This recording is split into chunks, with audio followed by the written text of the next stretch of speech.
Scientist it is like পুরনো চাল ভাতে বাড়ে। যত তোমার সময় যাবে তত তোমার কদর আরো বেশি বেশি করে বাড়বে। তো তুমিও কিভাবে রিসার্চ সায়েন্টিস্ট হতে পারো তার প্রত্যেকটা যাবতীয় যা গাইডেন্স, করতে গিয়ে পড়াশোনা করতে হবে, তারপর কোথায় জব পেতে পারো, সব কিছু আমি আজকে এই ভিডিওতে ইন ডিটেলসে আমি তোমাদেরকে ভালো করে বোঝাবো। তো ভিডিওটা ভালো করে দেখবে যদি তুমি সত্যি সেরকম একটা ভালো রিসার্চ সায়েন্টিস্ট হিসাবে নিজেকে দেখতে চাও ফিউচারে। তো চলো শুরু করা যাক আজকে এই ভিডিওটা।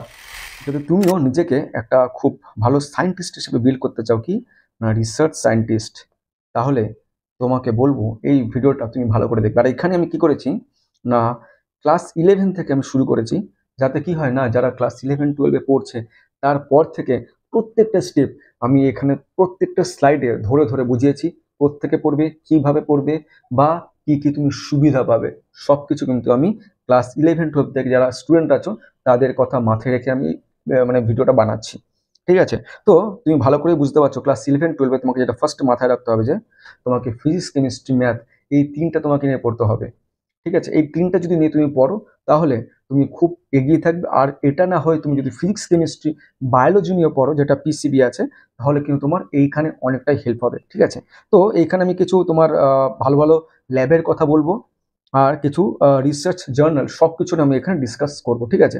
তো তুমি যদি ফার্স্টে দেখো ক্লাস 11-12-এর পর, মানে তুমি যখন ক্লাস 12-এ আছো তারপর কিছু এক্সাম দিয়ে তোমাকে কি করতে হবে না, এই যে রিসার্চ এক্সাম অপশনসগুলো আমাকে দিয়ে আমাকে কি করতে হবে, নেক্সট ধাপে এগোতে হবে। সেটা ব্যাচেলার হতে পারে, মাস্টার্স হতে পারে, পিএইচডি হতে পারে, সেটা আমি প্রত্যেকটা বলবো এখানে।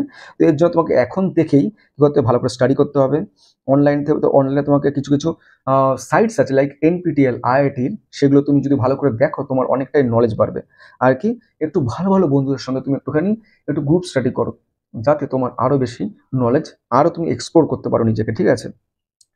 তো এই ভিডিওটা ইন ডিটেলে শুরু করার আগে যেটা আমি বলবো, আমি তোমাদের বং সায়েন্টিস্ট রাজীব সাহা, তোমাদের জন্য আমি ফ্রিতে কিছু কোর্স করি। মানে তোমাদেরকে আমি 1-to-1 গাইড করি। ঠিক আছে? তোমাদেরকে আমি মাঝে মাঝে সেমিনার করি, এগুলো সব কিছু ফ্রি কিন্তু। এগুলোর জন্য তোমাকে কি করতে হবে না, দ্য বং সায়েন্টিস্ট ওয়েবসাইটটা আছে, এখানে গিয়ে তোমাকে এই ওয়েবসাইটে এসে এখানে অ্যাপ্লাই করে দাও, তাহলেই তুমি এটা আরামসে করতে পারবে। আর তুমি যদি আমার একটা হোয়াটসঅ্যাপ চ্যানেলে জয়েন করতে চাও, তুমিও সেটাও করতে পারবে, সেই লিঙ্কটা আমার ভিডিও ডেসক্রিপশনে দেওয়া আছে। তো চলো, এইগুলো তুমি আরামসেই আমার ওয়েবসাইটে গিয়ে পেয়ে যাবে। নেক্সট কি না, এবার আমি তোমাকে বলছি না, কি ক্লাস 12 তুমি পাস করে গেলে, দেন হোয়াট ইজ নেক্সট না, তোমাকে আন্ডার গ্র্যাজুয়েট পাথ হয়ে এটা কি কি পাথ হতে পারে সেটা তোমাদেরকে আমি দেখাচ্ছি। না, তুমি এখান থেকে বিএসসি করতে পারো, তুমি তারপর বা তুমি বিটেক বিই করতে পারো, বা তুমি ইন্টিগ্রেটেড প্রোগ্রাম করতে পারো, বা তুমি ট্র্যাডিশনাল বিএসসি করতে পারো। চিন্তা করার কোনো কারণ নেই, আমি সব কটা এখানে ইন ডিটেলসে তোমাদেরকে ভালো করে বোঝাবো। তো ভালো করে ভিডিওটা শুধু দেখতে থাকো। তো বিএসসি যেটা বলছে না, বিএসসি কিন্তু এটা মাথায় রাখতে হবে। বিএসসি বা বিএস, ঠিক আছে, রিসার্চ বেসড যে পড়াশোনাগুলো, সেটাকে আমি কিন্তু মিন করছি এখানে। কি সেটা না, তুমি যদি দেখো না, এই বিএস যেটা বলছি আমি, না তুমি কোথায় কোথায় পড়তে পারো সেটার জন্য কিনা Indian institute of science, IISc Bangalore খুবই ফেমাস এইসবের জন্য। এখানে তুমি বিএসসি করতে পারো, কি করতে হবে না, তোমাকে এখানে আইআইটি জেই এক্সামটা তোমাকে দিতে হবে। ঠিক আছে? যে দিয়ে তুমি এখানে ভর্তি হতে পারো। আর কি আইএসআর এর তুমি ইনস্টিটিউটে পড়তে পারো, সেখানে তোমাকে আইএসআর এর নিজস্ব একটা এন্ট্রান্স হয়, এক্সাম হয়, সেখানে তুমি দিয়ে, অথবা নাইজার বলো আছে, তুমি সেখানেও কিন্তু তুমি গিয়ে পড়তে পারো। এই যে তিনটে ইনস্টিটিউটের নাম দিলাম, এগুলো কিন্তু তিনটেই খুবই ভালো, খুবই ভালো। আর এগুলোর জন্য কিন্তু পরীক্ষা তোমাকে বলে দিলাম, তুমি ভালো করে দেখে নেবে। ঠিক আছে? এবার তুমি যদি ভালো করে দেখো, বাই দ্য ওয়ে এই তিনটে কিন্তু ল্যাব কিন্তু তোমার অসাধারণ ল্যাব। ঠিক আছে? বিশেষ করে নাইজার বলতে গেলে ইন্ডিয়াতে একটাই আছে, উড়িষ্যাতে আছে, ওটা হচ্ছে ফিজিক্সের ওপর, সেটা আমি বলছি ইন সাবসিকুয়েন্ট স্লাইডস। তো এবার যদি আমি বিটেক বি দেখি, বিটেক বি তুমি আইআইটি থেকে করতে পারো, এনআইটি থেকে করতে পারো, বিটস পিলানি থেকে করতে পারো। ঠিক আছে? যেটা তোমার আমরা Birla institute of technology and science. ঠিক আছে? তো এইখানে সবকিছু তোমার কি না, প্রবলেম সলভিং স্কিল তোমার ইমপ্রুভ হবে, রিসার্চ প্রজেক্ট, বিভিন্ন প্রজেক্টের উপর তুমি কাজ করতে পারো, সেগুলো রিসার্চ বেসড। আর কি না, ইন্ডাস্ট্রি কানেকশন তোমার বাড়বে আস্তে আস্তে। ঠিক আছে? আর এবার তোমাকে যদি বলি আমি, তুমি কি না ইন্টিগ্রেটেড প্রোগ্রামও তুমি এখান থেকে করতে পারো আফটার ক্লাস 12। ঠিক আছে? সেটা কি না, নাইসার থেকে যেটা বললাম বিএসএমএস তুমি করতে পারো। আচ্ছা, এখানে একটা বলে রাখি, আইজার থেকে তুমি বিএস করতে পারো ইন্ডিভিজুয়ালি, অথবা বিএসএমএস দুটোই করতে পারো ইন্টিগ্রেটেড।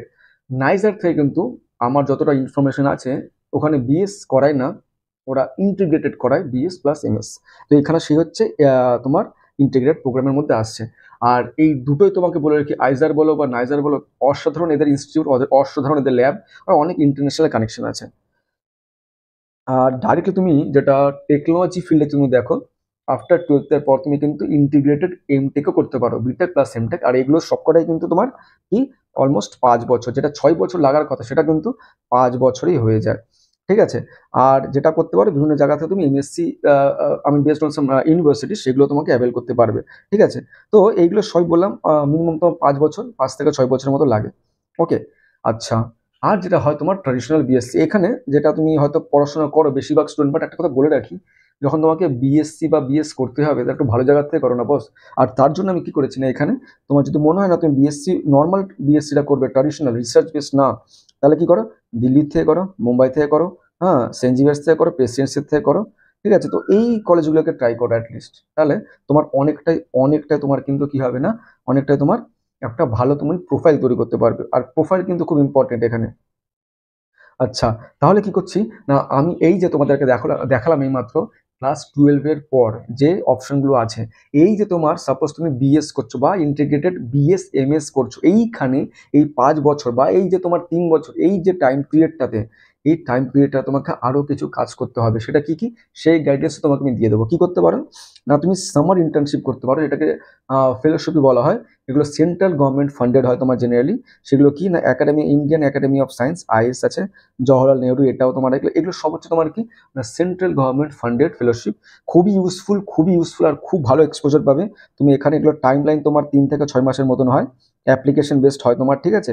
আর বেনিফিট কি না, তোমার একটা তুমি স্টাইপেন্ড পাচ্ছ ভালো। আর 2 নম্বর কি না, তোমার এক্সপোজার দিন দিন বাড়ছে, ভালো কানেকশন তৈরি হচ্ছে, আর প্রোফাইল তোমার আফটারঅল খুব ভালো হচ্ছে। আর কি করতে পারো এই সময়টায় না, তুমি কিছু প্রজেক্ট করতে পারো, ইউজি লেভেলের কিছু প্রজেক্ট করতে পারো। সেগুলো কিন্তু তোমাকে কিন্তু অনেক হেল্প করবে, কি তোমার পাথ খুব ভালো করে দেবে। হ্যাঁ। আর এই যে প্রজেক্ট কিন্তু তোমার অনগোয়িং হতে পারে, মানে নট লাইক সামার ইন্টার্নশিপ। তুমি যেরকম পড়াশোনা করছো ওর মধ্যেই তোমাকে কিছু সময় বার করে করে করে করে তোমার কিন্তু ওই প্রজেক্টগুলো করতে হবে। সেখানেও তোমার কিন্তু অনেকটা তোমার প্রোগ্রেস হওয়ার চান্স বেড়ে যায়। আর কি করতে পারো এখানে কি না, সায়েন্স কমিউনিটি যেগুলো আছে ওখানে তুমি তোমার রিচ বাড়াতে পারো, লাইক IEEE, হ্যাঁ, বা এরকম অনেক সায়েন্স ক্লাব আছে, সেখানে তুমি নিজেকে এঙ্গেজ করি, ওখানকার সেমিনার বা ওখানকার যারা প্রফেসর আছে বা ভালো ভালো সায়েন্টিস্ট যারা আছে তাদের সঙ্গে তুমি তোমার তোমার একটা কোলাবোরেশন বা একটা কমিউনিটি টাইপের তুমি নিজেকে এঙ্গেজ করে রাখতে পারো, that will give additional benefit. ঠিক আছে। তো এইগুলো তোমার কিন্তু অনেকটাই হেল্প করবে। ওকে। তো এই যে তিনটে জিনিস তুমি কিন্তু করতে পারো during your BS or MS. Next কি আরেকটা জিনিস এখানে যেটা অ্যাডিশনাল করতে পারো, রিসার্চ পাবলিকেশন। যদি তোমার কাজটা সত্যি খুব ভালো হয়, সাপোজ তুমি যে প্রজেক্টটা নিয়ে কাজ করছো বা তুমি যে ইন্টার্নশিপটা করতে গেছো, ওখানে তোমার এত সুন্দর কাজ হলো, go for publication, paper publish করো, জার্নাল পাবলিশ করো। ঠিক আছে। এখানে তোমার কি হবে না, অনেকটাই তোমার কিন্তু প্রোফাইল আরো আরো স্ট্রং করে দেবে। আর এইগুলোকে তোমার ফিউচারে কিন্তু অনেক অনেক হেল্প হয়। ঠিক আছে। আচ্ছা। তো তুমি এখানে পাবলিকেশনও যেতে পারো। ওকে, ফাইন। এবার যদি সাপোজ ধরো অনেকে কি হয় না, ইন্টিগ্রেটেড পিএইচডি যদি না করে, সে শুধু কি ব্যাচেলার অফ সায়েন্স করলো, বিএস করলো শুধু। ঠিক আছে। তাহলে কি হয় না, তার কাছে একটা অপশন চলে আসছে এবার এমএসসি করার বা এমএস করার। সেই ক্ষেত্রে যদি দেখি আমি কি কি অপশন সে পেতে পারে, না তাকে কিছু এন্ট্রান্স এক্সাম দিতে হবে। তার জন্য কি না, গেট না টেকনোলজি বেসড, এখন সায়েন্সগুলো এর মধ্যে ইনক্লুড করছে আস্তে আস্তে। জ্যাম দিতে পারো তুমি, যেটা তোমার যে কোনো এমএসসির জন্য। জেস্ট কি হয় না, জেস্ট হচ্ছে বলতে গেলে অনলি ফর ফিজিক্স। ঠিক আছে। ফিজিক্স যেরকম তোমার ইন্ডিয়ান ইনস্টিটিউট অফ অ্যাস্ট্রোফিজিক্স, ওখানে ঢোকার জন্য তোমার কি করতে হবে না, জেস্ট এক্সাম দিতে হবে। ওকে। আর টিআইএফআর এর নিজস্ব এক্সাম আছে, এগুলো সত্যি খুব হাই প্রোফাইল, মানে খুবই প্রিমিয়াম টাইপের ইনস্টিটিউট। আর আরও এরকম কিছু ইনস্টিটিউট বেস এক্সাম হয়, সেগুলো তোমাকে এখানে দিতে হবে। সেই এক্সামগুলো ভালো করে যদি তুমি পজিশন ক্র্যাক করো, আর তোমার যদি 58 নাম্বারগুলো থাকে, তাহলে আর তোমার যদি পেপার পাবলিকেশন এইসব থাকে, এই সময় কিন্তু অনেকটাই হেল্প করে তোমাকে। ঠিক আছে। তাহলে কিন্তু তুমি এই এমএস প্রোগ্রামের জন্য নিজেকে রেডি করতে পারবে। আর এগুলো তোমার জেনারেলি 2 বছরের কোর্স, 2 বছরের হয়। আর তার মধ্যে কি হয় না, ফার্স্ট ইয়ার যেটা হয় সেটা হচ্ছে কোর্স ওয়ার্ক। আর সেকেন্ড ইয়ার যেটা হবে পুরোটা তোমার কি হবে না, সেকেন্ড ইয়ার পুরোটা তোমার কি হবে, একটা প্রজেক্ট করতে হবে তোমাকে। ঠিক আছে। পুরোটাই তোমার তাহলে 1 বছর কোর্স হোক, 1 বছর তোমার পুরোটা পিওরলি প্রজেক্টের উপর হবে। তো that is very good actually, তুমি সেখান থেকে আরো কিছু পাবলিকেশন করতে পারো, পেপার পাবলিশ করতে পারো। আর যেগুলো বললাম টপ ইনস্টিটিউট কি আছে না, আইআইটিতে যেতে পারো তুমি, আইএসসি ব্যাঙ্গালোর তুমি যেতে পারো। আর কি না, তোমার আইজারে তুমি যেতে পারো, টিআইএফ এ যেতে পারো, এগুলো খুব প্রিমিয়াম টাইপের। এনআইটি করতে পারো, বাট এনআইটি আমি প্রেফার করবো না। যা যদি কোনো অপশন না থাকে তখন তুমি যাও, অথবা তুমি এখানেও যেতে পারো, যেটা হচ্ছে লাস্ট অপশন। ওকে, আচ্ছা, এবার কি যদি আমি দেখি এমএসসি এর পরে, তাহলে এবার আমার কাছে রাস্তা কি খুলে গেল, পিএইচডি। এবার একটা কথা বলে রাখি, যদি রিসার্চ সায়েন্টিস্ট হতে হয় তুমি এমএস করেও যেতে পারো, বাট ওইখানে তোমাকে কি করতে হবে না, ওয়ার্কিং এক্সপিরিয়েন্স তোমাকে ভালো দেখাতে হবে, পেপার পাবলিকেশন ভালো দেখাতে হবে, দেন তোমার শুধু এমএস করলে সাফিসিয়েন্ট। বাট তুমি যদি সেটা পিএইচডি করে যাও, তোমার কিন্তু এই ওয়ার্কিং এক্সপিরিয়েন্স বা এতগুলো মানে পেপারের তোমার দরকার নাও হতে পারে। তো মানেটা এটাই যে তোমাকে পিএইচডি করলে অনেকটা প্রায়োরিটি পাওয়া যায়। তো পিএইচডি প্রোগ্রাম যদি আমি দেখি নাকি, এখানে তোমাকে ফুল 3 থেকে 5 বছর তোমাকে ভালো করে টাইম দিতে হবে। হ্যাঁ, ভালো জিনিসের উপর কাজ করতে হবে, তোমার ফিল্ডের উপর তোমার থিসিস তৈরি করতে হবে, যেটার উপর তুমি কাজ করছো ওটাকে ডিফেন্ড করতে হবে, দেন বিঙ্গো। তো এইখানে যদি এখন আমি দেখি যে এই যে তোমার টপ রিসার্চ ইনস্টিটিউট, যদি আমি নামগুলো এখন দেখি এখানে পিএইচডি করার জন্য, I prefer in India actually. ISC Bangalore থেকে করতে পারো, আইআইটি থেকে করতে পারো, যেগুলো ভালো আইআইটি, ওল্ড আইআইটি, অথবা তুমি টিআইএফআর থেকে করতে পারো, সিএসআর থেকে করতে পারো। সিএসআর খুবই ভালো, কাউন্সিল অফ সায়েন্স অ্যান্ড, আমি প্রেফার করবো এই নামগুলোই বেশি। আইজারও আছে তোমার। তো এইগুলো তোমার হচ্ছে top research institute for your PhD in science, ঠিক আছে। এবার এই যে তখন যখন তুমি পিএইচডি করছো, তোমার পিএইচডি এটাকে ফেলোশিপ বলে, এটাকে তোমাকে কেউ ফান্ড করবে। তো ফান্ড করার জন্য তোমার অনেকগুলো ক্যাটাগরি হয়।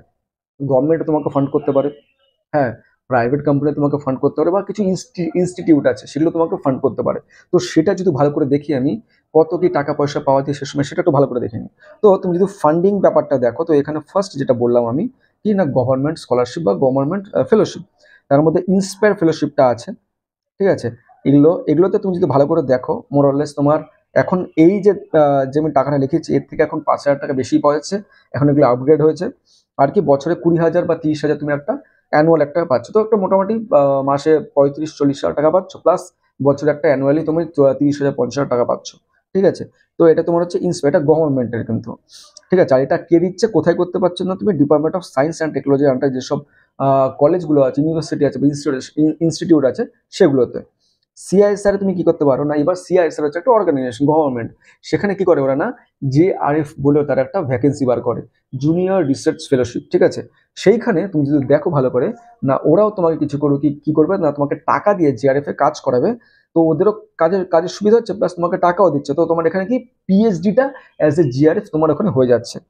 বাট এটা মাথায় রাখবে, এখানেও কিন্তু সেম তোমার টাকা পয়সা ফেসিলিটি।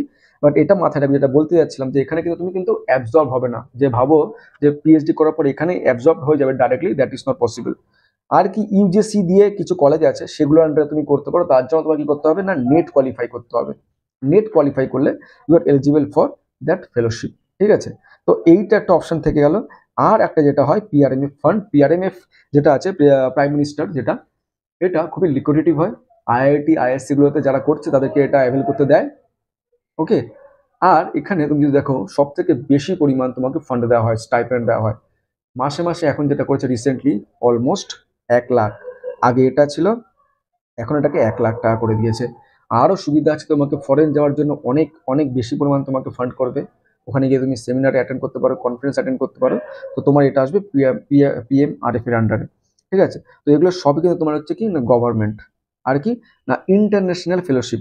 এটা কি না, গভর্নমেন্টের আন্ডারে যখন তুমি করছো এটা, তখন গভর্নমেন্ট তোমাকে কি করে না, আবার 6 মাসে 9 মাসের জন্য এই ফেলোশিপটা তোমাকে কি হয় না, বাইরেও পাঠায়।